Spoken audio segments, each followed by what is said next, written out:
tonight, I really want to turn it over to James at this point, and I look forward to, please feel free to hang around and talk as long as they let us stay in the building. But we hope we have a lively set of questions and discussion also, because this is a forum that often has really great conversation. And so why don't I let you take it from here, James?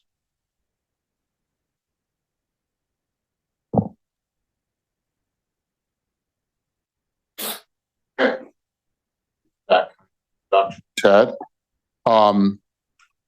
I love BayCHI and would really like to help make it a vibrant community, which is what I remember when I was a graduate student. Interned at Park, I think, was the first time I went to BayCHI when I was an intern at Park. And I looked on my CV today and noticed I've given 5 BayCHI talks, but it's been a long time. In fact, here's the slide for my last BayCHI talk, which was in October 2002, which was talking about design patterns for websites, which was based on a book that I wrote with my co-founder of Netraker, Doug Van Dyne, one of my graduate students, Jason Hong, at the time, when I was a professor in the group for user interface research in the EECS department at Berkeley, and Francesco was a PhD student working with my colleague, John Canny. So it's been a while, hopefully not so long next time. And I actually looked at my CV and saw, oh, we took the top student projects from my class at Berkeley and showed them at BayCHI. And I thought, oh my God, I do this big thing at Stanford with 40 teams now. We could do a BayCHI thing where we show off the award-winning project. So hit me up, Ted. I'm ready to do some BayCHI stuff. And SAP is even closer to my house than even this is, though they're both bikeable.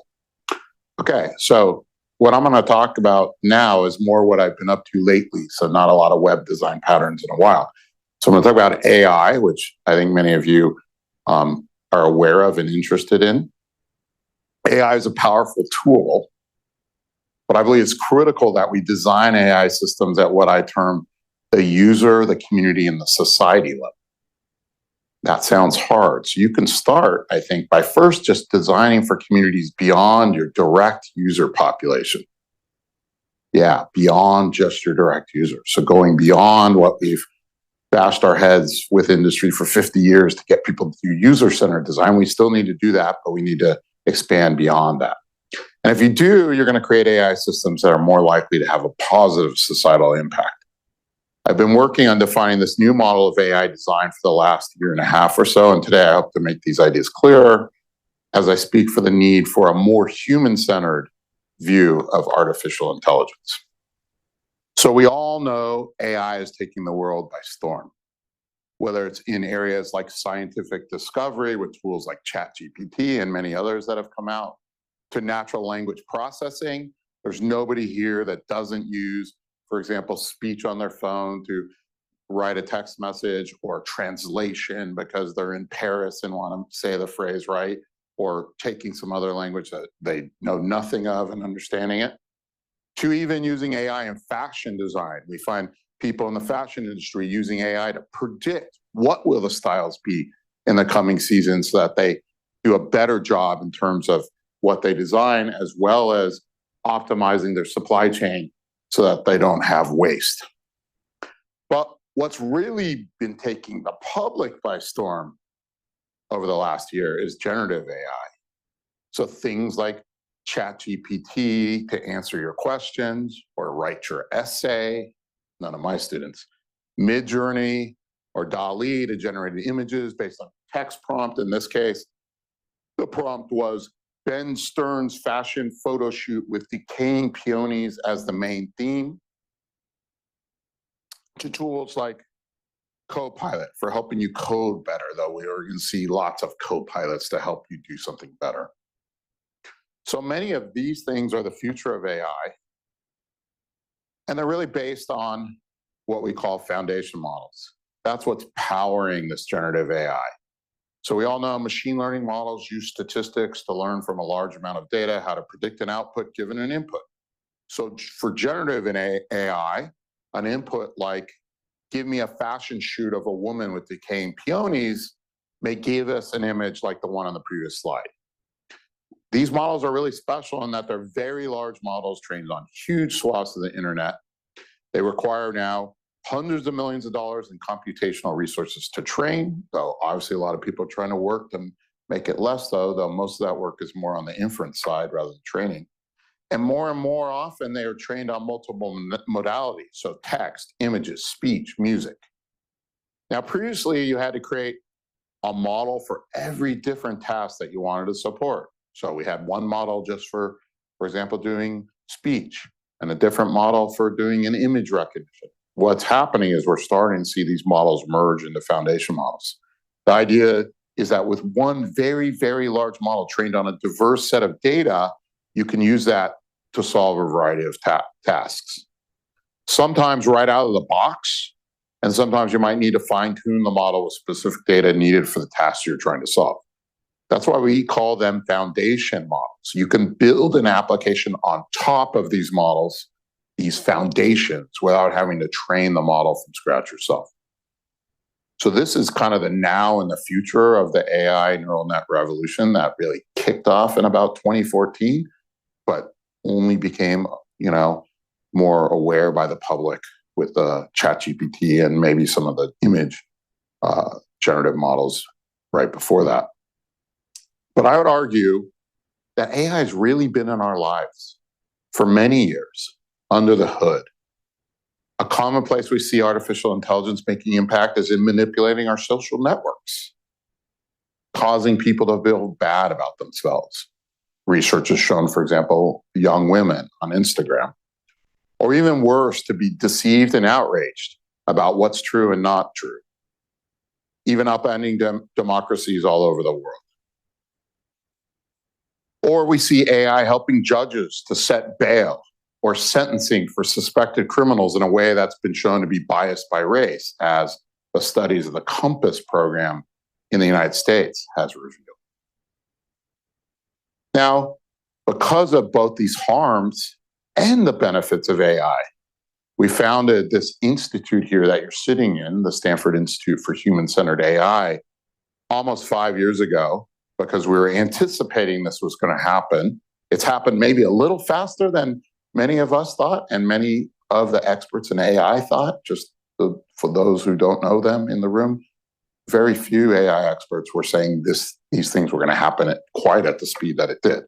But we did feel these things were happening. We saw neural net uptake happening in industry, in Google, in Microsoft, in a lot of the companies that we have consulted with, worked at, or have friends working at.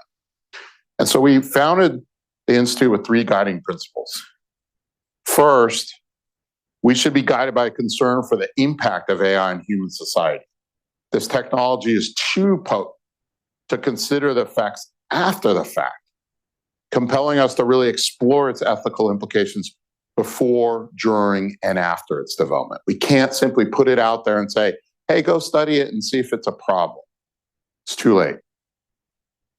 Next, AI should be inspired by human intelligence. The human brain remains the single most sophisticated device in the known universe, and we should strive to learn all we can from its nature. So this is a belief that although deep learning has really pushed AI forward, we don't believe that's the end of the story of creating intelligent systems and machines. And we should look for, are there ideas in how the human brain works that can inspire new algorithms, as well as use AI in the study of the human brain? So taking it both ways. And so here at HAI, we have research that's funded doing both of those types of things. And then finally, as an HCI person, the one that is most true to my heart is the idea that AI should augment, not replace human capabilities. It's inevitable that AI will reshape significant swaths of the global workforce, and we need to prepare ourselves for that upheaval in coming generations. People can debate whether more jobs will be created or lost due to AI. It's likely more jobs will be created, but it's not likely actually that that will be even across the economy. Even previously with the globalization, which in fact is really a story about automation rather than offshoring. Many people think, oh, it's just we move jobs to China. It's also a story of automation. See how many people it takes to run a steel plant today versus 30 years ago. That automation actually led to just more jobs in the long run, but it hit different communities harder than others. And so we should be aware of that from a policy perspective and economic perspective. But from a design perspective, I think we need to, with proper guidance, try to design AI systems that can enhance the qualities that make us human. And to me, that's what HCI really can take a lead in, driving that model of AI. Because if you leave it just to the machine learning AI experts, they think just take some data from how someone does a job, train a system to do the same thing and replace them. They're not thinking, how do we augment people? How do we make those systems together work better? And in fact, I feel there's a historic opportunity here. On this campus in the 1960s, really AI was a big thing. It was one of 3 centers really in the world where AI was happening. And John McCarthy, who termed AI, the person who made the name, was working on AI right here at Stanford. Fortunately, we didn't have Bill Gates yet or his building to have it in. And McCarthy worked in several different locations around the campus. At the same time, early 60s, Douglas Engelbart, who I would say is the patron saint of HCI in some ways, was working at Stanford Research Institute, now called SRI, on intelligence augmentation, how to make people, how to use machines to help them solve really hard problems that the world was facing. World hunger, pollution, war. Somehow those problems still be around today, okay? They were almost 2 separate attacks on this, and in some ways, maybe even competing for government money. Engelbart sort of lost the battle. Eventually, in the early 70s, as the Vietnam War wound down, he lost his funding. AI people, they all complain about their AI winters, but they've never gone away, okay? But the user interface we all use really derives from Engelbart. And I believe we're at this historical moment again here at Stanford and many other places to use AI, which now works after 50, 60 years, to use it to actually design systems that augment human intelligence. So these 2 camps can come together, even right here at Stanford again. So now, because of some of the negative social impacts that I described of AI, we've really seen a proliferation of these AI for good initiatives, centers. We might even think of HAI as one such place. I see the main way most of these efforts going in 2 different types that I'll describe. So the first type is often made up of social scientists who notice and critique the harms of AI systems and applications that are built and deployed or at least proposed out in the field. Now, that's good. It's important to do that, but it doesn't help us design systems in the first place to apply AI in positive ways. It might avoid some problems after the fact, but we'd like to get to these warnings earlier. How do we proactively design to avoid these issues? The second type of effort, which is also, I think, both more common and often fails more, is when technologists go it alone. Typically, technologists will see some human impact area like education or health and say, hey, let's apply AI there, we'll make a positive impact. But they do it in a very naive way, and it often fails. So it often fails in the short term, like in the beginnings of the COVID crisis, where literally hundreds of systems were built using AI that ended up not doing anything useful, to even the long term. For example, in 2016, Turing Award winner Jeff Hinton said, we should stop training radiologists now, as AI will easily surpass humans within 5 years. Okay, Jeff Hinton won the Turing Award, the Nobel Prize of Computer Science, for deep learning. He's a smart guy. But he was wrong about this. It's not worked out. It's not worked out in AI in radiology, not in AI in skin cancer detection, and not in AI in several other areas. Often due to the differences between the ideal data sets on which researchers train and test their algorithms and the messiness of the data and workflows found in real-world hospitals and clinics in this case. That's not to say that those algorithms won't get better and eventually work. In fact, I think many of them will. But I think what's worse is these researchers aren't solving the right problem. We shouldn't be looking, how do I replace the radiologist? For example, instead of trying to replace radiologists, we might want to have AI systems working in tandem with the radiologist to make the technology more useful, augment the radiologist's capabilities rather than replace them. My Stanford radiology and HAI colleague Kurt Langlotz writes in one of his papers, which got some good press in the New York Times, will AI replace radiologists is the wrong question. Instead, he wrote, the right answer is radiologists who use AI will replace radiologists who don't. Take that sentence and probably replace radiologists with many other jobs, particularly information jobs, and I think the sentence holds true. Now, I would claim the big problem is we don't know how to design AI systems for positive human impact. We don't know how to do it, what's different about it. And I believe there is a better way to design AI for positive human impact. The better way is what I term human-centered AI. How do we get the positive outcomes from AI? That is, what would it have taken to avoid the negative outcomes from Compass's AI-assisted sentencing, for example? And to avoid these outcomes, we need to design and analyze these systems at the three levels I mentioned in conjunction, in terms of the user, the community, and society, because AI systems have impacts beyond the direct user. And we need to consider that when we're doing design. I believe that if you do, you'll create technology that has a better chance of making a positive impact. So what do I mean by human-centered AI in these levels of analysis? So first, human-centered AI is about the scope of who we study to find our problems, develop our solutions, and evaluate the resulting systems that we build.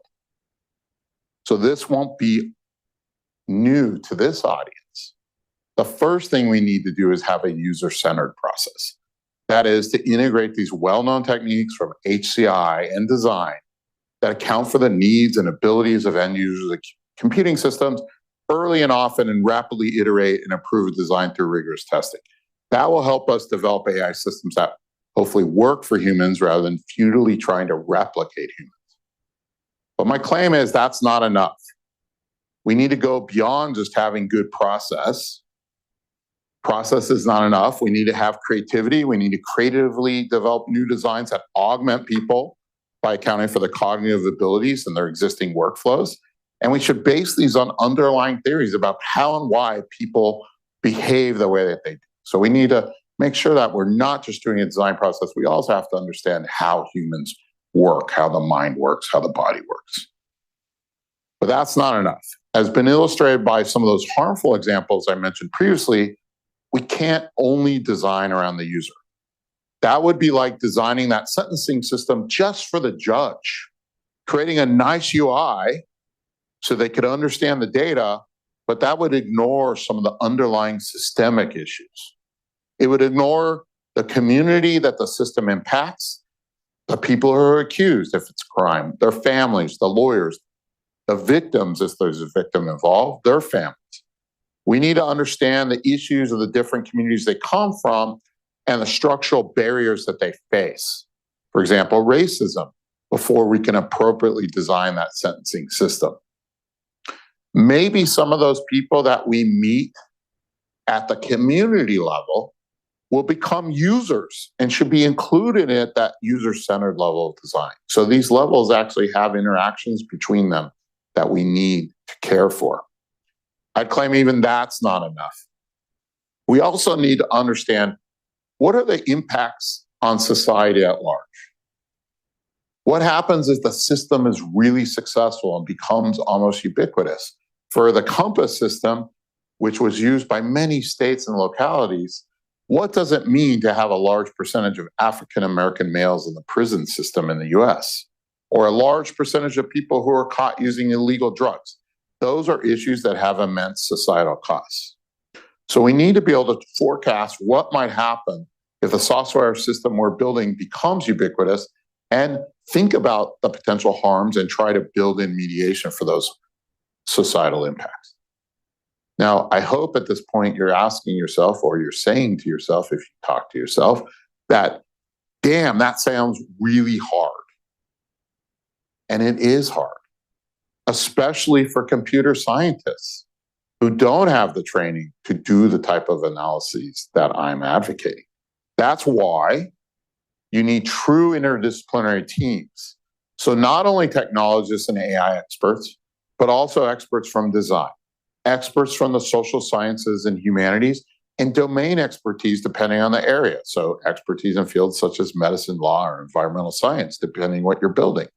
And these experts must be true partners on AI projects from the start, rather than added near the end to investigate possible harms.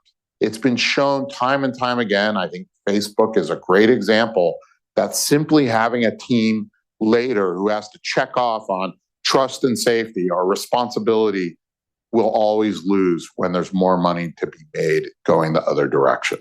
Instead, the type of people with that expertise have to be on the team from the start and have the social capital that causes different design decisions to be made along the process. So to review the model so far, human-centered AI requires that we have this interdisciplinary team analyze the problem at the three levels of user, community, and society simultaneously, or at least very close in time. And there will probably be people, concepts, and findings that will inform these other levels of analysis. They're interdependent. So I want to run you through what this type of analysis might look like for two examples beyond sentencing. The first is from the literature and popular press, and the second is one of my own research projects where I'm going to critique it through this lens to show you where we might have gone wrong and how this lens is helping us do better today. So, what does the human-centered AI analysis look like for autonomous cars? Here's a Tesla with its autopilot feature or full self-driving. How many people here in this room drive a Tesla? Okay, Palo Alto crowd, still kind of low. How many people here drive a car? Okay, good, you'll get it. I gave this talk in London a few months ago, and in 40 people in the room, there were only 2 people who had a car. So it was a little harder, but you'll get this.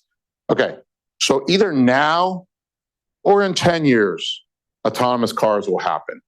It's just a question of how much autonomy and where it's used, okay? If you're Elon Musk, you'll say, yeah, we've had that for years. And if you're Toyota, you would say, you know, that's 20 years from now or never if you want full autonomy in every traffic condition, every weather condition on every road in the world. Doesn't matter. But what I'll claim is that what most university researchers have done previously, yes, this is not a new area. There's over 30, 40 years of people working on autonomous cars. When I was a grad student at Carnegie Mellon in the early 90s, there was a huge truck that drove through Shenley Park next to the campus with about 20 Sun Microsystems workstations in it, and it was probably only going 8 or 10 miles per hour doing autonomous driving. This is a very old field. It's not new. But I would say what most university researchers and now car companies and startups have done as well is primarily look at that user-centered level. How do I just replace the driver? Main focus there. So what might the driver see on display, such as the large display in the center console of most Teslas, or what the driver sees when in autopilot mode here behind the steering wheel? What should it show, or how should we get the attention of the driver when the system's less sure of its inferences due to weather, or lack of recent maps, or due to the other cars on the road? That's mainly at the driver level. But these other levels of analysis are also quite important to solving or even posing the problem correctly. So at the community level, I might care more about other drivers and their behaviors, whether in autonomous cars or non-autonomous cars.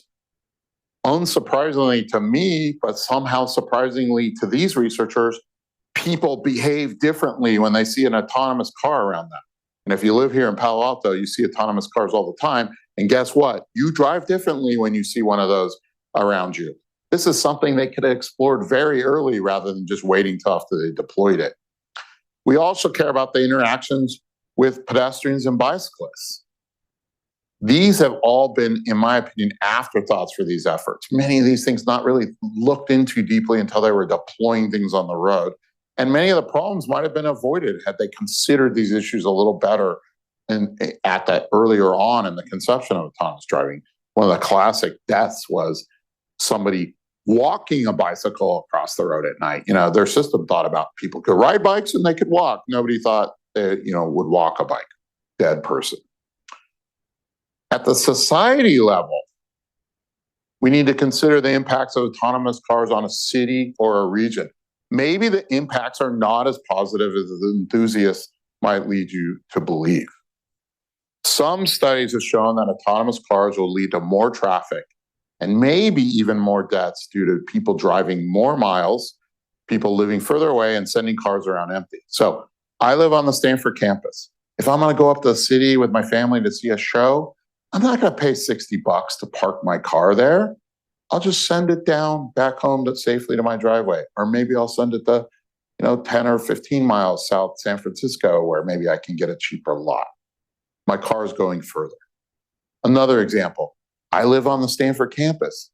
Maybe I don't want to spend $3 million to buy a house living on the Stanford campus, and I'll go live 2 hours to the east, somewhere in the Central Valley, and I'll drive in at 6 a.m. every morning, sleeping in my car while it drives me, or doing PowerPoint slides, because that's what faculty do, right? And again, I'm going to live further away, so now more miles are driven, okay?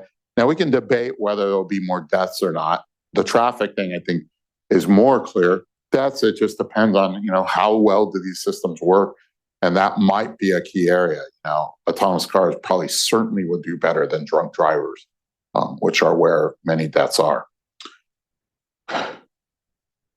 I'm not here. Okay. These aren't just newspaper headlines, but are based on research. For example, by transportation experts at the University of Texas, who found, at least in the Texas Triangle mega region, which always bends my mind because it's got 4 cities, Austin, Dallas, Houston, San Antonio, so 2 of them are laying on one of those lines. Autonomous cars will likely swamp traffic due to the changes these AI-based cars will bring to human behavior, like I just described. So to avoid that, we're going to have to build much bigger roads to accommodate this traffic. And that costs a lot of money. And so with this type of analysis from the start, we might decide our societal resources might be better spent on building a better public transit system. If we only analyze and design at the user-centered level at the start, we might ignore these important questions until it's too late and we have no choice. We might decide that autonomous cars are what we want because we want elders who are starting to lose their ability to drive to have still mobility and independence, or because drunk driving is a problem, that the reduction in deaths due to that might be worth it. But we don't actually make that decision. That decision is being made by people with power. These are questions of power. Who has the power to choose what we do with societal resources? Right now, that power is concentrated in a few large companies if we're talking about autonomous cars. And if we're talking about AI, large models, foundation models, are concentrated in a few large companies. And there is a power there, and I'll talk about that in a minute. So I don't want to give you the impression that there's no related work in this space, so I want to at least review some of the work so you don't feel like I'm ignoring everybody. So the field of HCI and design has been working at the user-centered level for 50 plus years, and there's many known techniques. Many of us teach them, all of you use them in your work, and there's great newer work applying some of these techniques specifically to AI. For example, this good paper that's very well cited by Amershi et al. From Microsoft Research and the University of Washington, Guidelines for Human AI Interaction from a few years ago at BayCHI. Great paper. At the community level, a very well-known design technique that many of you may have seen before, maybe there was a BayCHI talk, is value-sensitive design, developed by my former colleague at the University of Washington, BayCHI Friedman and David Hendry, which helps designers find and be explicit about the values of users rather than just the values of designers. And there's new ideas in that area, such as design justice by Costanza Choc. And at the society level, I think there's less well-known techniques on how to design for this, but there is good recent work pointing out what some of the problems are. For example, Safia Noble's well-reviewed book, Algorithms of Oppression. One of the key questions for me is how do we integrate these types of ideas into a coherent design process rather than just working at one piece? I think that's where some of the research lies at this point, and that's one of the problems I'm working on with one of my PhD students, is how to make a coherent design process that looks at these three levels. So now that I've given you an idea of what human-centered AI is and a process for it, I'd like to take you through one of my own projects that uses AI and show you where it's human-centered, but also where we can do better. The human-centered AI lens that I just presented to you is changing this project for the better after some early missteps. So the project is called Hybrid Physical Digital Spaces.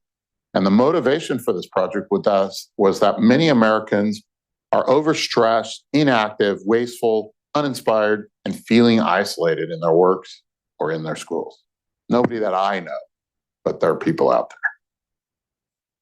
We also observe that people spend much of their time inside the built environment with these afflictions. 87% of our time in homes and offices, according to the US EPA. And we wanted to really understand, how do features of the built environment, such as materials, access to light or nature, as well as the user experience, so for example, the noise or dynamic digital displays on the wall, how do those features impact people's well-being? So there's a growing awareness that our time spent in buildings can negatively impact our wellness. But surprising to me as an outsider who went into this area working with civil engineers and others, was that the science behind this awareness and the recommended strategies to improve the situation are quite thin.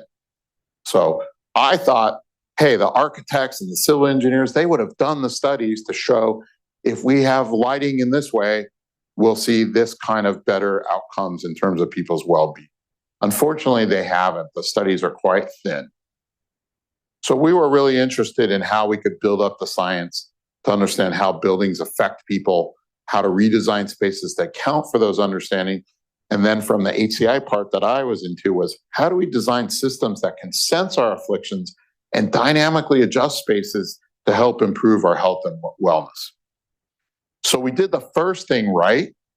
We started with a strong interdisciplinary team that includes expertise in buildings and architecture, those people in orange, computing, including HCI, security, AI, the folks in blue, and then experts in people, including psychology, health, privacy and law, education and organizational behavior, the folks in green. So it was quite an interdisciplinary team, all with a passion for creating a better built environment. We based our initial ideas on a model that illustrates how building features, individual outcomes, organizational outcomes, and societal outcomes are linked. In fact, this slide was from our initial pitch that we did in an internal Stanford competition to gain research funding for this project. I've annotated it, as you'll see, with these levels of user, community, and society that were not on that slide, but this was how we were thinking about it. And by building features, we mean things about the design and construction, but also the user experience. So for example, how noisy is it? Or is there access to natural light? And what types of materials are used? For example, is it natural wood furniture versus that white laminate stuff? And is there access to nature?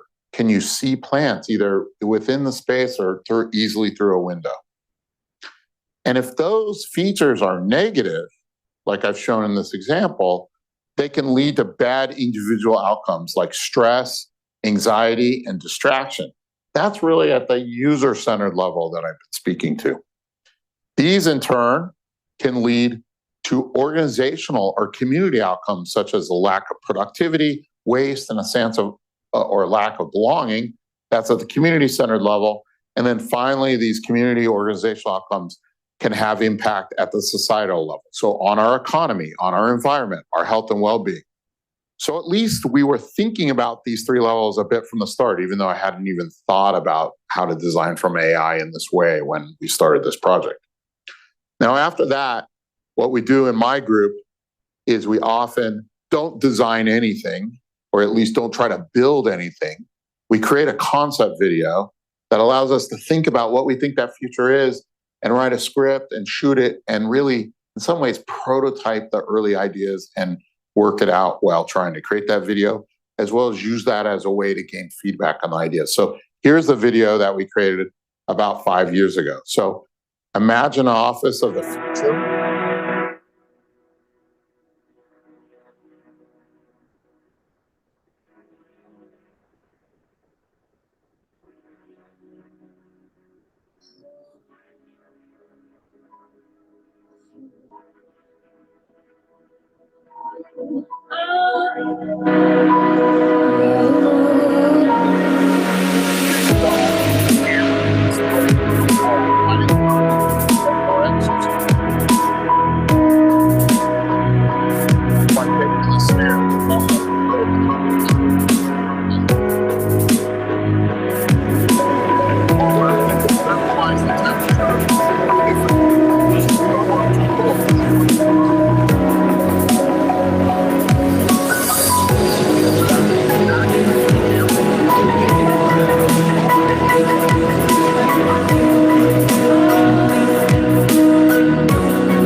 And from an HCI perspective, how do I do that in a non-creepy way? Because that's too creepy.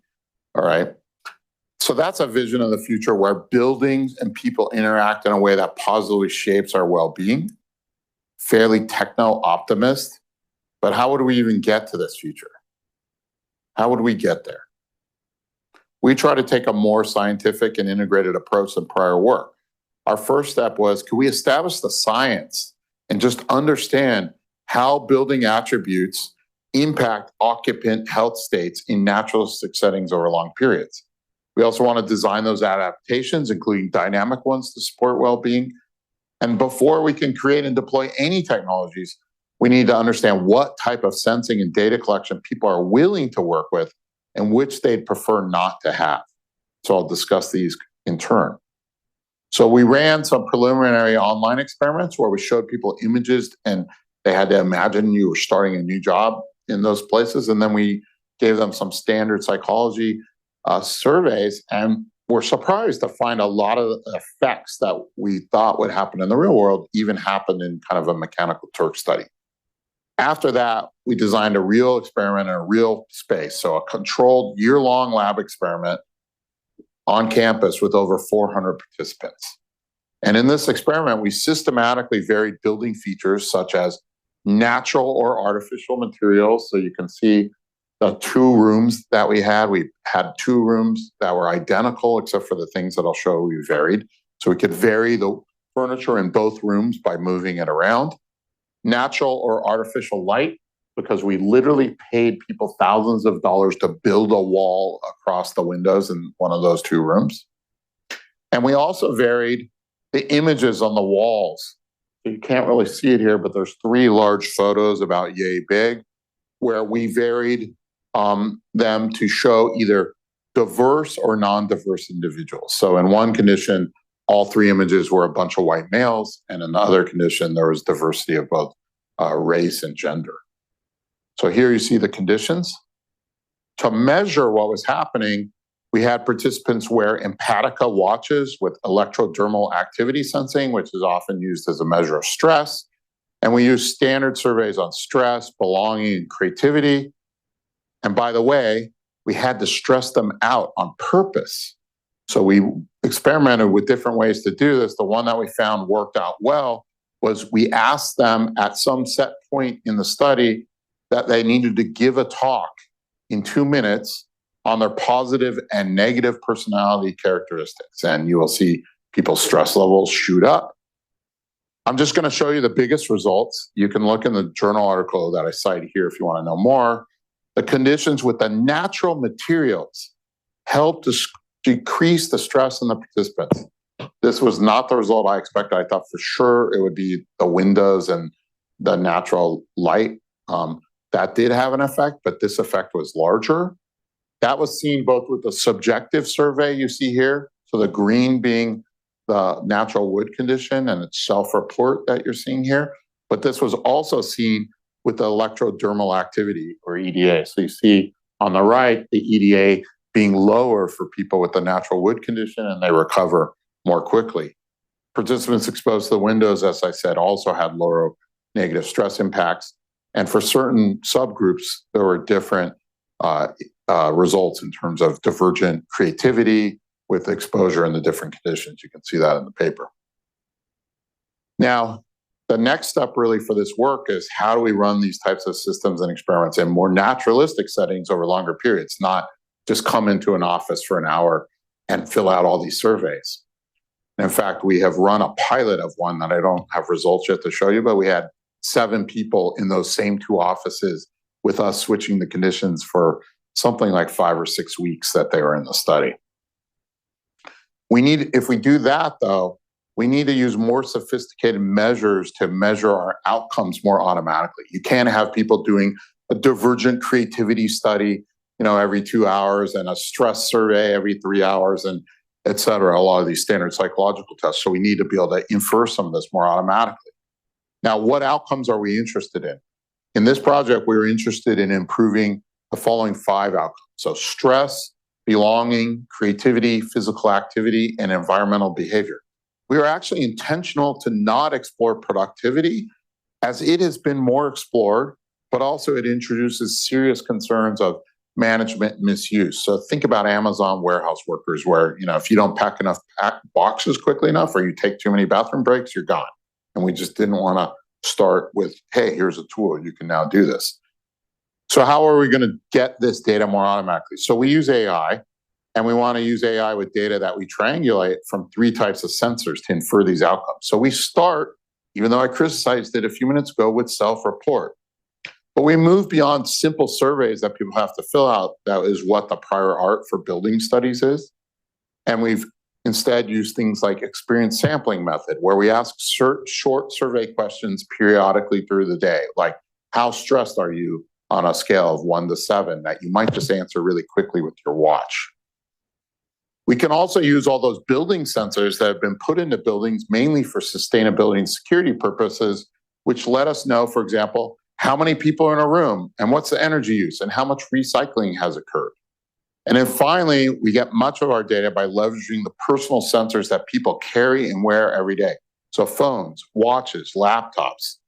These are really sophisticated sensing devices that let us get at physical activity and stress through physiological sensing. We've even shown, for example, that with a mouse or with a trackpad on a laptop, we can sense someone's stress levels. My former postdoc did the mouse with John Canny at Berkeley. He did with me trackpad and car. With even their steering wheel, after like 7 turns, we can tell whether someone is stressed or not based on just the micro movements that are occurring to steer a car. Essentially, think about your muscles when you're stressed tightening, and we can detect that with using inverse kinematics. Now, because the type of data that I just described is highly personal and sensitive, it's important to include both technical and non-technical approaches to privacy and security. So from the start, we wanted to assess people's comfort level with collecting this type of data. We want studies that are opt-in and have ways to view and delete your data as part of the study. And finally, we need to secure the data and restrict its analysis on a need-to-know basis. So this is where we were in this research when I started to think about what did it mean to be human-centered AI. And I felt that we were really only doing user-centered design here. There might be a tiny bit of community-centered, like, oh, does the pizza delivery driver have to opt in when he comes into the building to make sure, he's not sensed? But I felt something was missing. How might we get at the community-centered and society-centered issues? And so now I'm going to show you some of our newer research that tries to get a better understanding of these higher levels. So let's think about the features that I've shown and see what levels we were designing.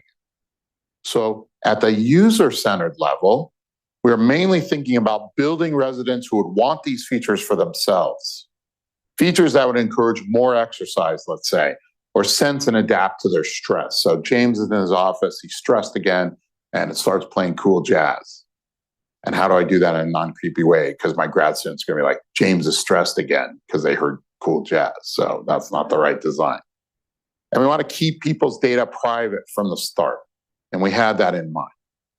At the community-centered level, maybe we're thinking, you saw in the video, about helping people meet new people because maybe that ambient display on the wall caused me to walk that direction instead of that direction. And that's where the new person's sitting who I haven't met.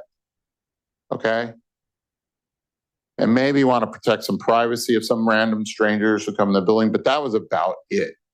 At the society-centered level, we weren't really considering much. I said, maybe the economy, maybe public health, but I felt those were just kind of hand-wavy. Yes, there will be effects there, but without thinking really concretely what it might be.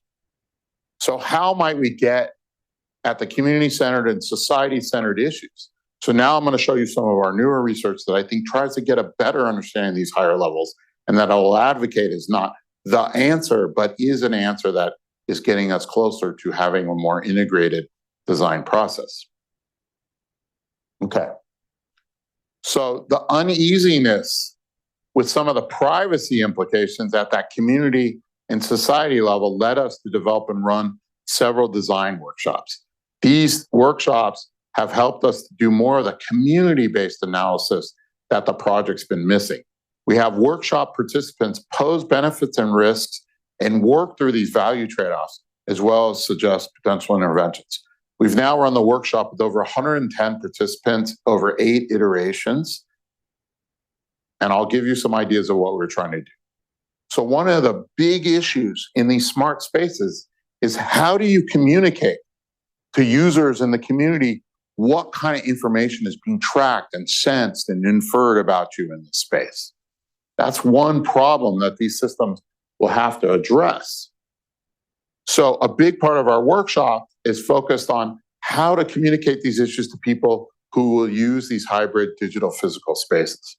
So one way products communicate these issues today, maybe, or don't communicate, is using privacy policies. These policies are useless. At left here is an art piece where the artist has printed real privacy policies out from products you use every day. Nobody reads them. How many of you read these privacy policies? Okay, there's usually 1 or 2. It's okay. You can say you do. There's always a few. But these are purely a legal construct to protect the companies that write them from lawsuits. They aren't meant to communicate to you what's really going on with the product. So instead, we were looking for another way to communicate what's going on in the building. So we've been developing this idea of implication design. This is where we try to embed a product's ethical implications directly into its design. For example, the eye cam here is a webcam shaped like a creepy human eye. You really know it's watching you. That's a form of communication. You know what's going on. it's not ambiguous. There's some examples of this in the market today, but most of these interventions, like the little light that turns on your monitor or phone to say it's recording, don't really kind of communicate the full extent of the threat. This here is alias or parasite. You put it on your smart speaker, and it only unlocks when you give the keyword you've defined. You're assured that Google, Amazon, Apple, or Baidu are not listening into your conversations. So this is protecting you and communicating to you that it's shielding you. And so we wanted to combine these ideas of communication and protection in implication design into products that we would put into people's workspaces. So the uneasiness, as I said, with the privacy implications led to this design workshop. And what do? We have workshop participants pose these benefits and risks and work through the value trade-offs. So what does it look like?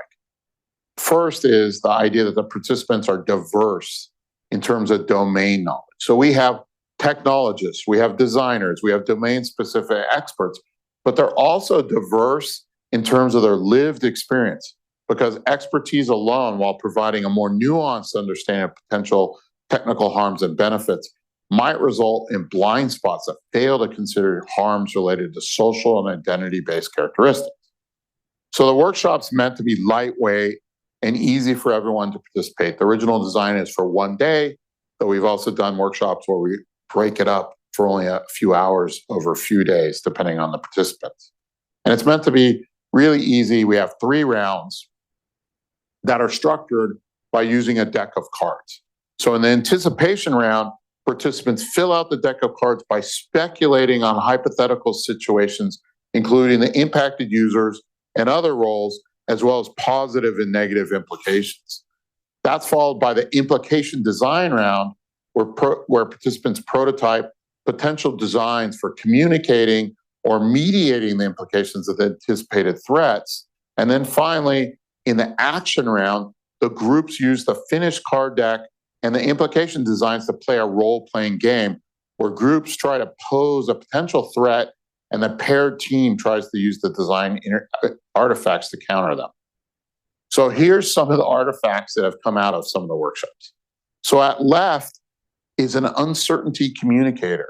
The idea here was to surface how uncertain a system was about an inference. At the center is an anonymity bracelet that can anonymize the wearer's collected information. Again, these are not necessarily products, but are really artifacts that we can either call experience prototypes or other names to be used to spark further design. They're not meant as a final product. So implication designs are experience prototypes. In September, we applied the same technique in a workshop with 13 older adults in San Francisco to explore new speech-based AI health technologies. The 3 groups of participants had intersectional identities. So these are folks who are marginalized. In addition to age, over 50% were LGBTQ. Many had disabilities like blindness, wheelchair users, or immunocompromised, and they were of different races, et cetera.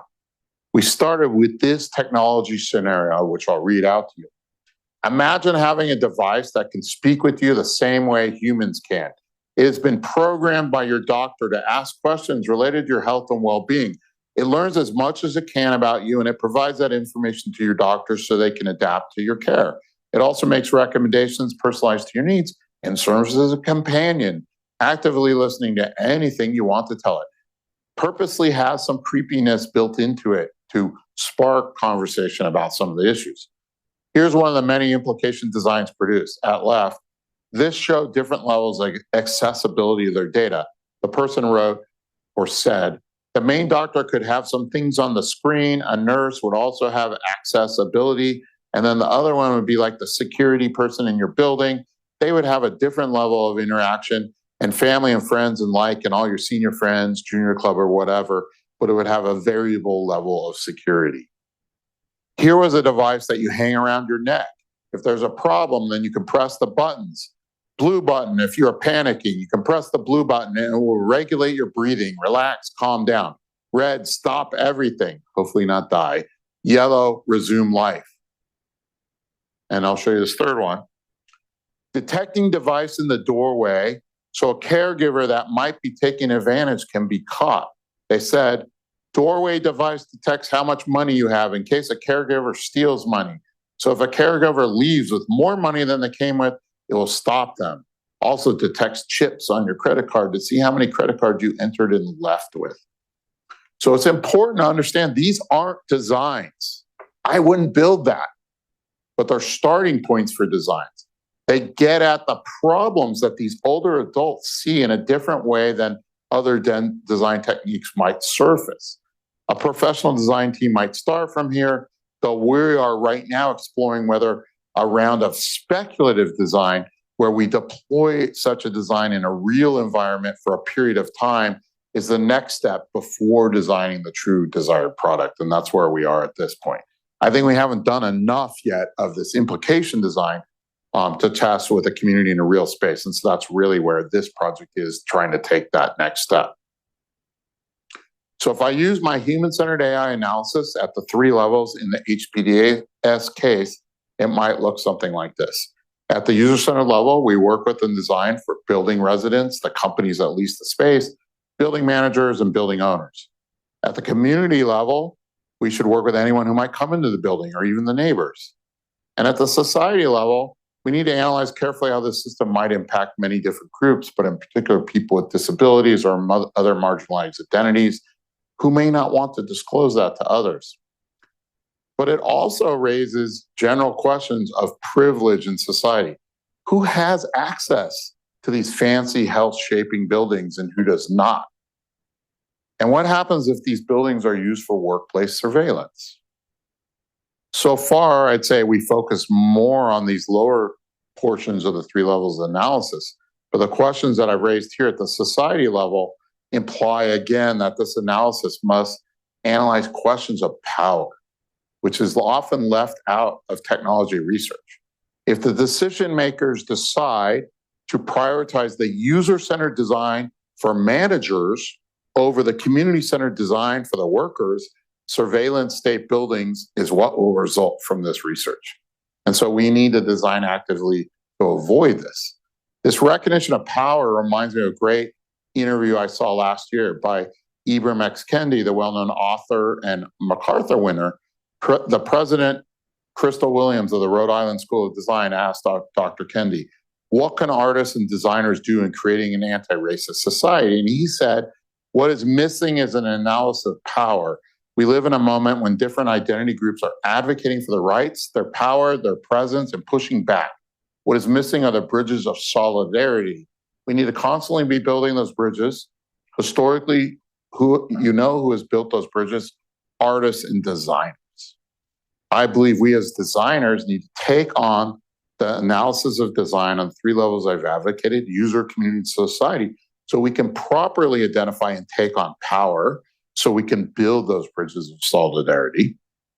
So what I want you to take away from this introduction is there are many great applications where we can use AI to help people be better at their tasks, to augment them to be better learners, better designers, to take better care of their body. My students are doing many of those applications. You read about them in the newspaper every day. They are there. But the key is to keep users, communities, and society's needs at the center of these smart interface designs. It's critical, I think, that we design at these 3 levels. Don't worry. We are in really the early days of finding the right design processes to practice truly human-centered AI. I hope I haven't given you the impression that I'm done and you must go do this. We are developing it.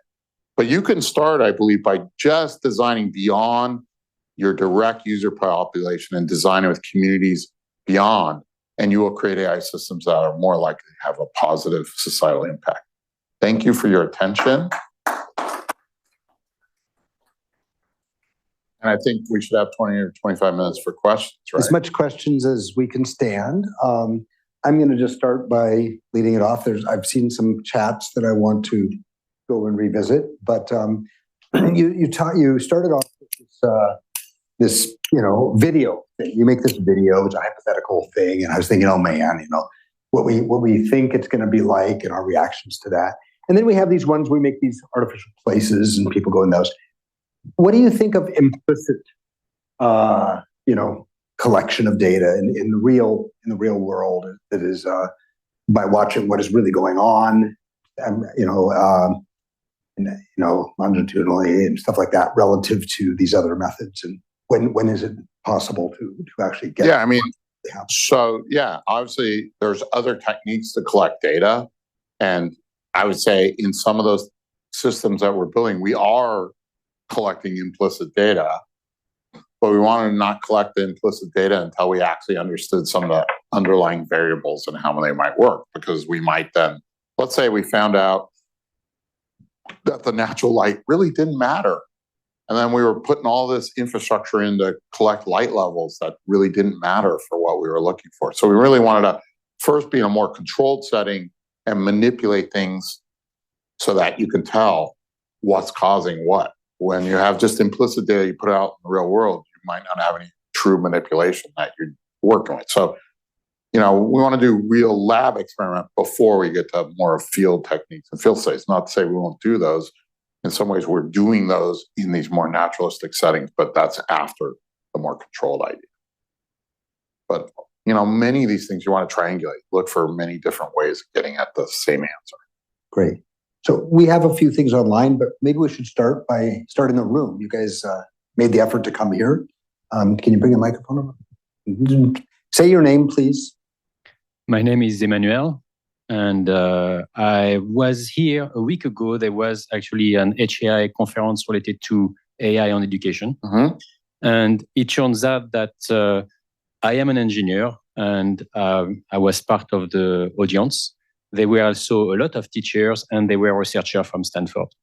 Now, you talked earlier that you need to bring a lot of stakeholders together. And for example, in the case of AI on education, I think that's a case where you need the teachers have the problems, or the opportunity, and they do not know anything about technology, or some of them do, but for the most part, they're focusing on being good teachers. And now there are engineers like me that wants to help. I'm a parent, so I want to help and contribute. That being said, understanding how AI can be applied to education, that's a research problem. So now we talk about the stakeholders. How can we bring all of those stakeholders together? And if it's not happening already. Right. So, I helped sponsor that conference. I helped, approve the money to do it. It was a great conference, and I know people enjoyed it. So note there was one key stakeholder who was missing from that audience. There were no children, at least. There may have been grad students. So there's one key stakeholder there. But if we do that research in education, which I have a 10 plus year project doing such a thing, you need to involve kids, and you need to involve parents, and you need to involve education experts. And we have techniques to do those things. But for example, we could apply that same community center technique, which is focused on how do you actually collect the values and intentions from the people themselves rather than from the designers. Most prior techniques, let's say value-sensitive design, really end up reflecting what the values of the designers are rather than those other participants. So when I advocate for community, it's also advocating how do we get their opinions and values in there more than just the designers. In the end, the designers have to interpret what is said and what is made, and so their values will also get in there. But the idea is how do we get at those broader values? So that kind of workshop is one technique. Now that technique probably won't work well with 6-year-olds. So if we're talking about young children, then you're gonna have different techniques, often prototyping things that people play with, and more kind of observation or sensing, like maybe the TED was implying that we might just get data from that. So it depends on the situation, but again, we want to get at those stakeholders using more kind of participatory techniques, which again have a long history in HCI in the Scandinavian school of thought, as we like to say. Another question, Nathan? I'm going to wait for the mic here, so our friends out there can hear you. Hi, I'm Nathan. Hey. Have you considered nature as another stakeholder in this model? Yeah, so that's a really good question. So as I was developing this, one of my PhD students said, why is it human-centered? Why is it not nature-centered? And I said, that's a valid other design process. But I feel that if nature was the important part, that should come out when we do the community workshop and we're trying to figure out what the trade-offs on the values are. If the thing we're designing around has impact in nature, if we pose it right, that will come out and we will design around it. Now, if we made it a more explicit nature-centered process, then it's going to come out more. But I think in the way that workshop is posed, you can get at nature, and people would bring up questions about energy use or recycling or whatever for these things. So I think nature is it, but I think it's still from the human perspective of our relations. Somebody else said, why is it not animal-centered? Right. So there are other perspectives, and I think the techniques would still apply. But I think human-centered still can get at those effects. But it depends what you're working on, whether how explicit you need to be. I think if the design team knows that nature is important for what they're doing, then the way we pose a scenario can do it. So we were really interested in surveillance. But that's all still human value. So nature is something different. Nature is different, but there's different human values that may see the relationship to nature. So this gets into a deeper research. One of my students is looking at ontological design and trying to see how different ontologies, thinking of what it means to be, can change how we do design. Some ontologies center nature differently than, let's say, prominent Western ontologies, and that kind of method might change that. So it's something we're looking at, but not yet integrated in this process. The same student who actually co-developed the workshop. Thanks, James. My name's Julia. I am all the way with you on the deep and genuine interdisciplinary teams, but I think your three examples set up this challenge, which is, what if we really listen to the lessons of that social science? And for example, the people working on who have studied autonomous vehicles say, well, actually, we need to build public transit. People who are thinking about housing say we need to think about public housing. People thinking about prison systems say we need to think about abolition. And what I'm really curious about is where you take your AI researchers then. Because really what that lesson is we need the proactive solution of the social scientists is stop doing the same thing, invest in the less resourced, the tools of the less powerful. Yeah. So that's a good question. I think the answer sometimes is don't build it, which is what I think sometimes the social scientists would say, or social sciences. I think what will happen often in those situations if we develop this way is we would less likely get don't build it as the answer. We would more likely get build this different thing that might not have the same impact. Less likely that they would just don't build anything because they have all these other incentives for doing so. And I agree, sometimes maybe it should be don't build any of those things, change society or organizations in this other way. But I think more often this is going to at least lead to building something very radical. Like, what would have happened if we built Facebook this way and did it very differently? Maybe that works still. Maybe it doesn't. We don't know. But I agree, there's sometimes where the answer is don't build it. And when we teach design classes, it's very rare that we say, don't build it, because they're supposed to create this thing and learn all these lessons. And if I don't build it, I'll never learn user-centered design. But it is also something we have to teach people that sometimes that might be the right answer. Usually we try to go, well, don't build that. But hey, maybe there's this thing over here that doesn't have the harms that other one had. But that's a great provocation. Introduce yourself. Yeah. Hi, I'm Nancy. If you were a human-centered design firm that works with, leading tech companies, what's one key message you would want to convey to the technical, product execs who are considering AI features for popular consumer products? Right. So one thing is, if I'm an executive making product, I might think, wow, that sounds more expensive than the design process that I do today. And so I might be like, why do I want to do that? My claim is this will create better products that are more likely to work for more people because you've considered a broader set of people. And you maybe now have customers that you wouldn't have had doing the traditional user-centered way where you were looking at a narrow space. So it may actually lead to products that have better product market fit, have more customers, and less likely to have a disaster that ruins your firm's reputation because of the possible harms from AI systems that are very non-deterministic and can lead to stuff that makes you look very bad. So we can take the example of the Gender Shades project that showed computer vision systems that discriminated against especially Black women, could not recognize them.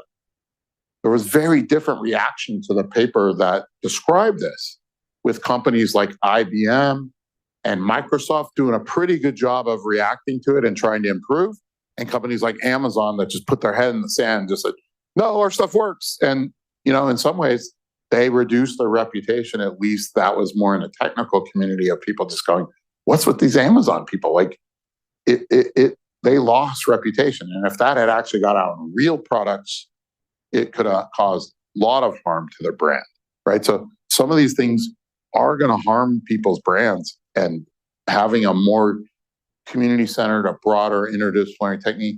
If they had interdisciplinary teams on that at Amazon, that stuff never even would have got that far. They would have found it so early and they would have fixed it because it was fixable, right? But by not having that diversity and not having these processes, they had these mistakes happen.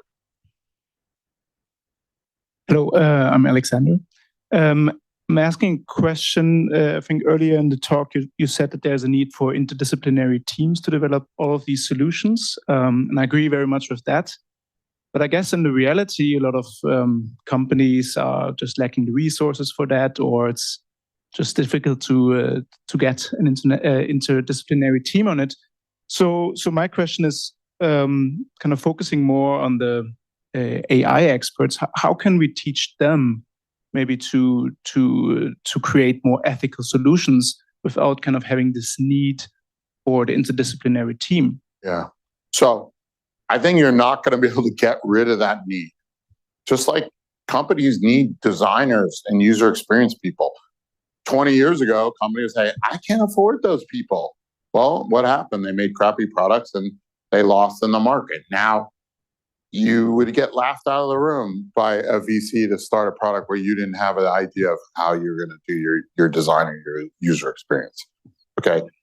I think a similar thing's going to happen with these AI products because of these kind of effects that affect beyond just the user. That's one. Two, there's no silver bullet.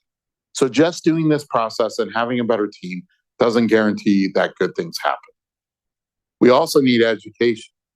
And education can affect some of those AI folks that you're talking about. So education can mean education in society at large, where we get people more aware of what is the capability of these systems. They're not God, they're not magic. They're not going to send off the nuclear codes. That's not what you should be worried about. You should be worried about the 3Ds, disinformation, deep fakes, and discrimination and bias. That's what you should worry about. That's what you should worry and fix today. So that's education in the broader public level. At the university level, for example, here at Stanford, we have a program called Embedded Ethics.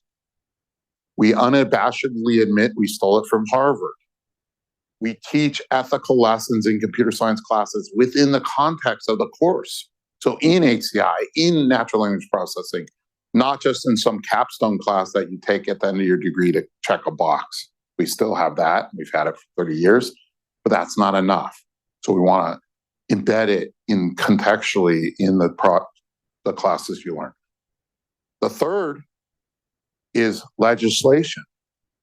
There will be some people like that Clearview AI guy who scraped up everyone's pictures on Facebook so he can make detectors to sell to the police and the CIA and other organizations like that.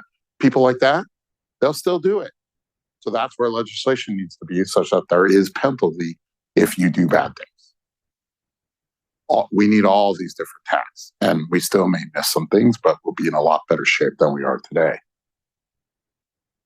Hi, my name is Camila. My question was related to those questions, thinking about the implementation of this in a company setting. Yeah. So you were talking about the incentive being reputation. That's one of the incentives that can lead companies to do this. I was wondering if you have thoughts on other incentives that will encourage people and companies to implement this. And on the other hand, who is going to lead the charge? So is this the designer's responsibility? Is this the executive's responsibility? Who's going to be involved in making this happen? Well, when it's about harm of the company's reputation, I hope is an issue at the top of the company. You're responsible, and the buck stops there. So reputational harm. But also I said more money. Like, I think you're going to make better products that are going to do better by having this kind of process. So that should speak their language to the business decision makers. Now, who's going to do it? I think designers are definitely the key person in this, but they are going to need some help, because even designers, they don't have the skills to, for example, do the societal level analysis. And many designers don't have the skills yet to do the community-centered analysis, though I think those are techniques that we can make accessible to designers. So for example, our workshop, we put on the web with documentation to try to make it easy for others to replicate it. Have I studied yet how easy that is to do? Not really, but I've had other people do it who weren't the original developers, and they did it. And they're like, yeah, it was a lot of work, but they did it and got good results. So, you know, there could be more work on how do you make these more turnkey. Just like all the techniques that you use today, heuristic evaluation, whatever it is, those things were research techniques at one point that a lot of us worked on over years and years and kept refining until, hey, I can teach that in an undergraduate class. They see it in class once, they do it on a midterm once. Boy, they should learn it. It's going to be on the midterm. I tell them that every time. They do it on their project once. They're now good enough to do that for the rest of their career. Are they the expert at it? Not for the first few times, but good enough to get good results. So we do want to get techniques that get to a point where I can teach it in CS 147, which is my intro course, and that designers and even engineers, I like to say even managers, can go out and apply the techniques, right? That's the goal. Are we there yet? No, it's still research, but this is not rocket science. I don't think it's impossible. Hi, Professor. My name is Shivam. A lot of the applications of AI that we're talking about today, that in the industry that we talk about, are they use AI as an enhancement on top of existing product categories. So, like autonomous cars we're adding AI to cars, and in the case of something like a car, there is a cultural significance to that product. So I love cars. I love driving. It means something to me more than just its function. When we get to the point of adding AI, we're functionally changing the way that product works. So how might we as designers add AI to these existing products in a way that we don't dilute that product's meaning to society? That's a great question. I don't feel like I have a great answer for you other than, we've added technology to other products before. And so if we do kind of a user-centered, design-centered process, we're going to hopefully get at issues about what does this product mean to you, not just from a usability perspective, but also from an emotional perspective, from a fun perspective, from other values that you as a designer have to enumerate when you do good design. You have to think about what are the variables that we care about on this. If I'm making a game, I really care about fun. On the other hand, if I'm making a word processor, fun might not be my key metric. Something else might be. So we have to define those things for any product category and do that work. We can also do things like design ethnography that get at kind of more of the cultural aspects, which, there's folks been doing that for years in things like cars and homes and other things, and make sure that is also driving our design process. Again, I don't think there's one design process, one technique. To do this well, you often need, a variety, and to know when to use them depending on the problem that you're attacking. And there just is not one design methodology that will solve everything. We're not there. I want to make sure we get that. Let's hear a few from the Zoom people. Hopefully, Tim McLaren, are you still here? You asked a question earlier on mine, and I just wanted to make sure you had a chance. Can you unmute and try to ask it? Hey, Tim McLaren here. I love the way that you have. Can you all hear me? Okay. Yeah, go ahead, Tim. Oh, great. I love the way that you broke down sort of the individual level the community level and the society level. When we're thinking about design on an individual level, testing can be very rapid, and you can see the effects of your design choices. When you're doing it on a community or a society level, I'm wondering, is there an approach to testing your design choices on those levels? So that, I mean, it seems like we may just have, widespread harms occurring without, and we're kind of left to sort of pick it up in the news later and realize like, oh, whoops, there was a societal impact, Yeah, so that's a good question. I think definitely community-centered work requires a little more time than user-centered work, but I don't think it's like a factor of 10. It might be 1.5 or 2. Like it's in the ballpark timescales, depending on what you're doing. Society scale work, if we're to think, oh wait, I can't really tell until, I've sold 1 million cars and I'm seeing what they're doing. Yeah, that won't work. That's why I think you need other techniques there. So one technique is social scientists who are doing techniques looking at previous things and making predictions there. But another possibility is actually turning this technology itself on the problem. So there's interesting work going on both here at Stanford, also some folks at the University of Washington who are using simulation with these AI models to use them to simulate, hey, what would happen in a community or in a society if this thing were there, right? So they're actually using simulation and AI simulation as a way to get at some of those issues. I won't claim we yet know whether that truly is predictive of what would happen, but that is one technique of trying to get around the time frame issue of, oh, I can't say anything about it until I've deployed 1 million widgets, right? So there are some ways, but to me, the society level one is like the hardest one that I'm still getting at, like what should we do there? Whereas as community, I think I have a better idea what works and doesn't work, and I think it's more actually compatible with design techniques that not all designers, but many designers, especially from the research world, are familiar with ways to do it. I think the society one is a much more open question of like, wow, how do we do that? Now, to a practitioner, that might be, oh shit, we can't do that. To me, it's like, oh shit, that's great. We got a research problem. Let's work on that. Maybe take another question. Okay, let's take another one from the. Yeah, I don't know how if you're wearing out, or there's a couple. Oh, I'm not wearing out, but you guys are going to wear out first. Very good. So I don't know if Mohammed Nasser, you made a statement earlier on in the talk. I don't know if you wanted to follow that up with a question. You seem to. It seemed to me that maybe you did. You turn on your mic if you're here still. If you want to and Tim, nice background. I love the. Well, it's kind of, yeah. Thank you. Maybe. Mohammed, are you out there? Yeah. And if not, Jeff Johnson. Oh, Jeff Johnson. Why aren't you here in person?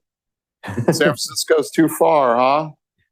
Jeff Johnson, you want to talk about your auto example? Jeff Johnson's a ringer. He's an expert. Yeah, well, there you go. Jeff, still up? I'm gonna throw out one of my own and then we have one back here. If we don't get to these two, and I want to say, we have the society level, and what about global? So that one global, taking it from society to global. Yeah. That's a really good question, and it actually came up, obviously, when I was in Davos, because you have people who are leaders from all over the world there. And I think it's important at that global level. Some of these issues of power, these large language models, for example, encompass the values from the text they're trained on. And most of that text is Western, American, European text. So if I'm in a country in Africa, or I'm in East Asia, and let's say Korea, it's not necessarily capturing the values of that culture. And why would I want applications to be built on top of that are then going to reflect cultural values that are different than my own? So I actually think it's imperative for these countries to push back on that power of who is creating these models. And some of these countries, because they're at country level in terms of how much money they're throwing at it, are creating their own large language models. But not every country is going to be able to afford that. We've seen, for example, rich countries in the Middle East creating their own large models because they see this kind of cultural imperialism that is embedded in models. So I think this is going to be a huge issue. And when I'm giving this talk, whether it's Davos, I've given it a couple times in Korea, I think they're going to want to think about how do we make sure that either we're able to fine tune these to represent our cultural values, or we're making our own models, because why would I want this other country's values? It's not clear anyone's values are right or wrong. They're just different. And so they need to think about that. But this power right now is in the hands of the biggest players, whether it's these big American tech companies or maybe countries. And the price of these models has been going up. Some people predict the next round is going to cost $1 billion. And it reminds me of chip manufacturing, where they said at some point only countries would be able to afford the next level of fab. And people are like, oh, that's not true. But if you think about it, the US government and the CHIPS Act essentially has given Intel and some other companies a ton of money to make new fabs. It's like Intel sort of couldn't really afford it all on their own, right? So if it keeps growing like that, now some of us think it's not going to keep growing, that it's probably going to asymptote, but we don't really know yet. But the numbers, even without that, are already, putting the game way up here. There's a whole argument about open source versus closed source, and how does that change the thing. We've seen, open source sort of coming out of the players who are behind, like Facebook, but then that allows them to leapfrog, because then a lot of people use their model. We see a company in France building stuff based on it, doing quite well. So there's arguments about which of these models are going to work that are probably beyond the scope of this talk. But global, I think, is a big thing. But if you're designing, pretty hard to design a product that you're going, oh yeah, this is good for, America, Europe, and China. That's a hard design problem. So I think you at least need to understand what is in the culture you're designing for. Now, trying to design across all of them, that's not a job I want. So online, we have Christina said she had a question. Do you want to unmute? Christina, are you there? Can you unmute? Yeah, okay, I'm here. Oh, I'm not able to turn on my camera, but okay. Voice of God mode is fine with us. Yeah. Okay, cool. Yeah, so my question was just so I'm really interested in the ways that UX designers can influence AI products. How they can influence how users use AI powered products like chatbots and stuff.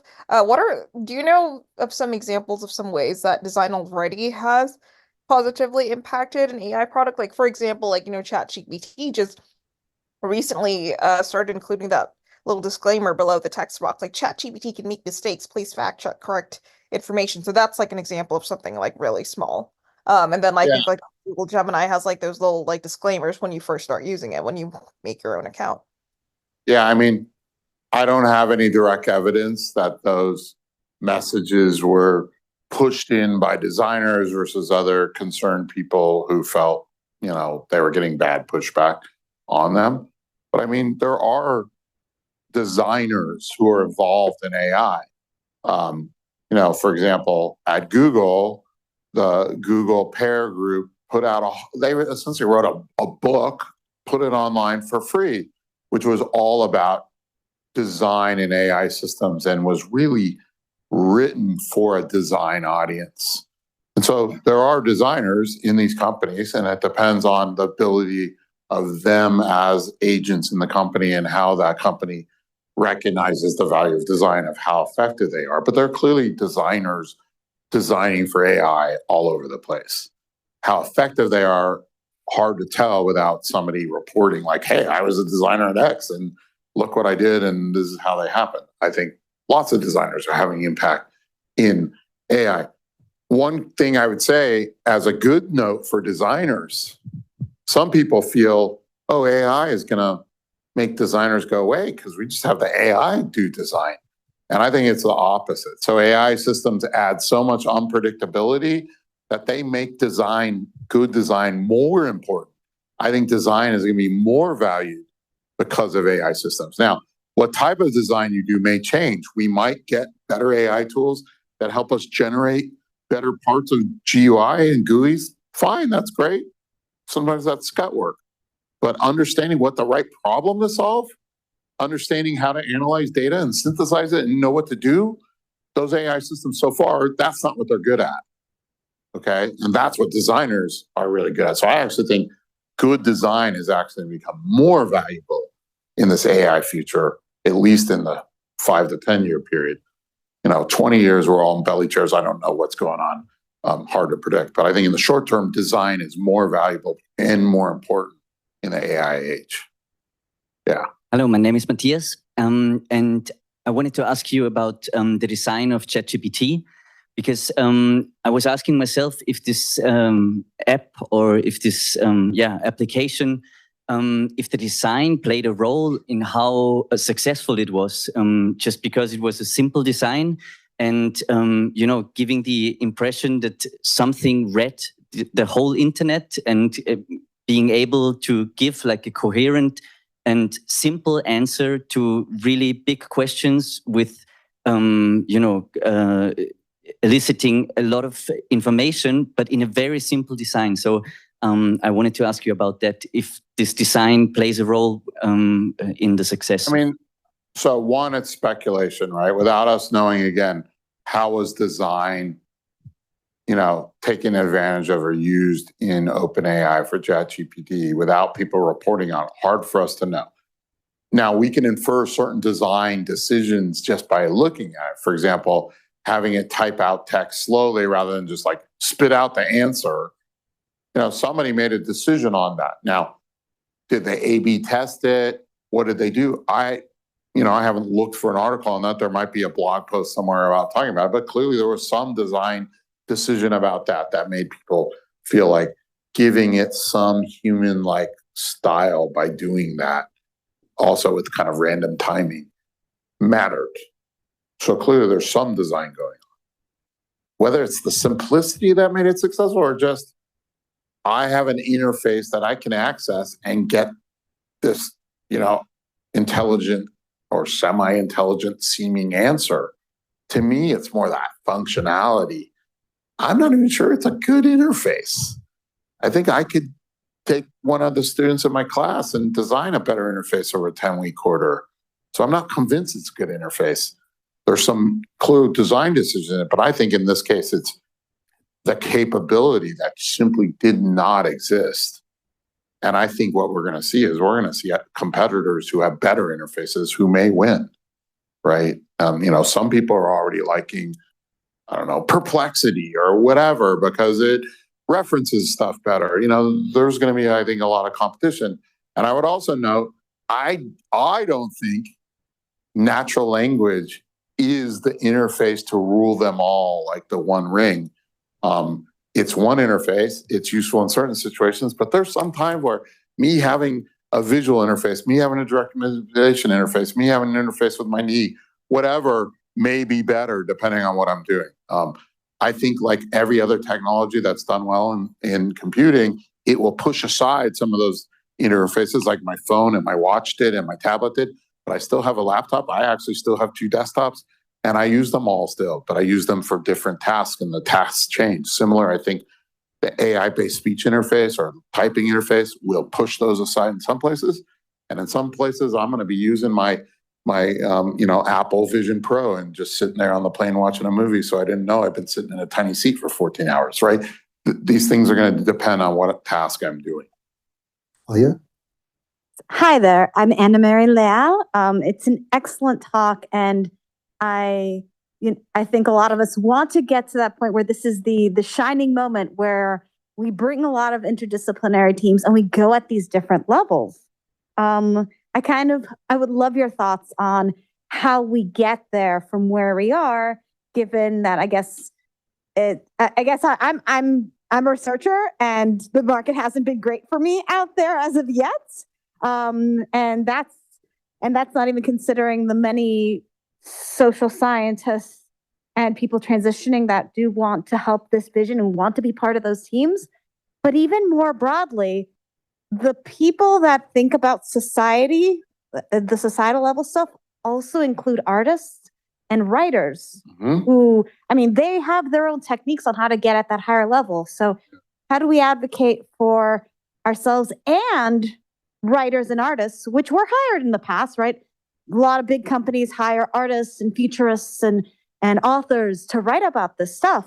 But how can we practically advocate for them and for us that, hey, these people are needed. We're all needed here. So I'd love to get kind of your thoughts on the difficult gap between the here and later. So I'll start backwards from the end of your point. I didn't mention artists other than in the quote there at the end. I am a big believer that artists reflect on society and the questions that society is wrestling with, which is why I actually think artists are a very key contributor to this discussion on what is AI and what should it be for us. So for example, here at HAI, we have an artist in residence program where we've had artists who are exploring and speaking AI. We also have folks from the English department who have been at the top levels of the Institute and bringing the perspectives from the humanities as well. So here, at least at Stanford, we believe those voices are really important. I'm a parent of a budding artist who's in his last year of school and unclear of like where he's going to get a job. And, you know, so I really believe in the importance, and that conversation I think is important.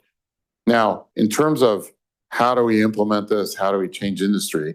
I have 2 points. One is, in the end, we have to show that these techniques lead to better income, at least in the capitalist society. We can also think about legislation, which is going to lead to, you know, maybe better income because you don't want to pay a penalty for doing something wrong. That also leads to some change. You can think of it as compliance, or you can think of it as, hey, we want to do it the right way so we don't get in trouble with the regulator and pay money. Okay? So you can either make more money by doing this, or you can not lose money by doing it wrong. That's another way. We have to show that it's better, just like we had to do with usability. Usability 30 years ago, you know, for people like Ted and I who were around, was, you know, he was like a pioneer at IBM building this stuff, but it wasn't across the whole company. They had to argue. But today it's a different thing. Companies now understand they make more money by making their products better. How does that happen? One is just proof in the pudding and doing it. 2 is leading companies like Apple doing so well with a design-led methodology, or at least ethos in the company, that leads other companies to say, hey, we need to be doing that. So those kind of market movers can also change this. Education can also change this. This is not going to happen by itself overnight. It, just like with usability and UX, I think it's going to take 5 or 10 years. Now, that's some of the good news. In Davos, when I was there, and I was on 11 different panels in 4 days, which I will never do again. That was super tiring. There are a lot of CXO level people, CTOs, chief information officers, et cetera, on a lot of these panels that I was on. And I was actually amazed that a lot of the companies are wanting to make sure their AI is responsible. They understand the issue. Now, there's companies that are ahead in this thinking. Like, for example, Microsoft, I'm very impressed with some of the stuff that they're doing and thinking about how AI moves through the organization. SAP, super impressed with how they're thinking about this in their organization. And then there's other companies that are just kind of they're just kind of shoveling the stuff that they're selling, a lot of just pushing AI and saying, you haven't implemented AI yet this year. Last year was the year to experiment. This year, you're really implementing the use cases. I felt like there was a little oversell going on there. I think it's still time to kind of figure out where this is going to be in people's organizations. It's not like your company's going out of business if you don't integrate ChatGPT into everything this year. I think that's people selling their product. But there was a lot of interest in doing this right. Now, the difference between being interested and spending the budget to hire the people to do it, especially with all the layoffs and other stuff we see in Silicon Valley, we have to kind of figure out how much that's true. But I think we're going to see it. But we have to show case studies. We got to show examples. We have to show why these type of methods lead to better outcomes. And I think we're in the early days. Here at HAI, we have a corporate affiliates program. We have 10 different companies that spend a lot of money every year with us that range all the way from the tech companies, all of the Googles, SAP, companies like that, all the way to banks like Wells Fargo, or consumer products like LVMH. You know, they make all these luxury goods. LVMH is working with me on how do we do this kind of process in their products, at least some of their internal products for their company. So we have a lot of interest of companies who actually want to figure out how to do this. Do they know how yet? No, they don't even know what stuff means yet. They're trying to find their way, but they at least do have a motivation, which to me, especially when I was at Davos, I actually came away more positive, feeling like a lot of the companies really want to do the right things here. They just don't know how to do it yet. And so they're looking for the answers. I have a comment, and then we have a question, for one last question. And I think at that point, if people want to talk to you. Yeah, then we can wrap up and I can take questions up here. But my comment is, it's been a while now since social values have mattered. The social media has driven a lot of companies to make huge decisions.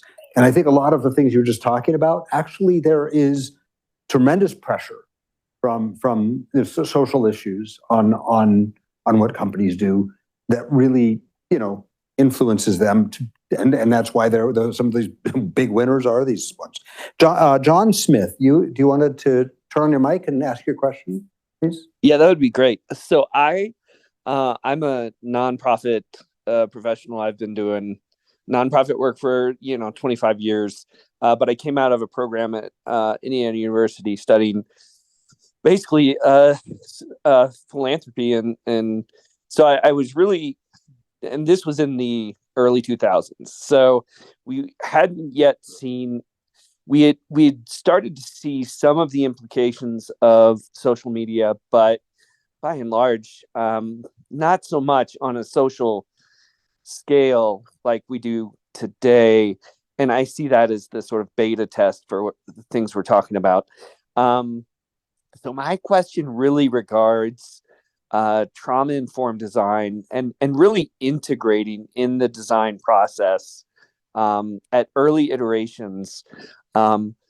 This thinking about neural complexity and the kinds of disabilities, that invisible disabilities that are co-occurring in the United States and worldwide, that could be exacerbated when the design process fails to fully integrate a lot of these needs, I think. How would you address that because when you think about going from a user to a community to a societal perspective, you're obviously, talking, impacting millions and billions of people. So how do you think about that in terms of the complex ways of interagency, intergovernmental coordination to assist in addressing those things? So I have to first say I'm ignorant as to exactly what trauma-centered design or trauma-based design is.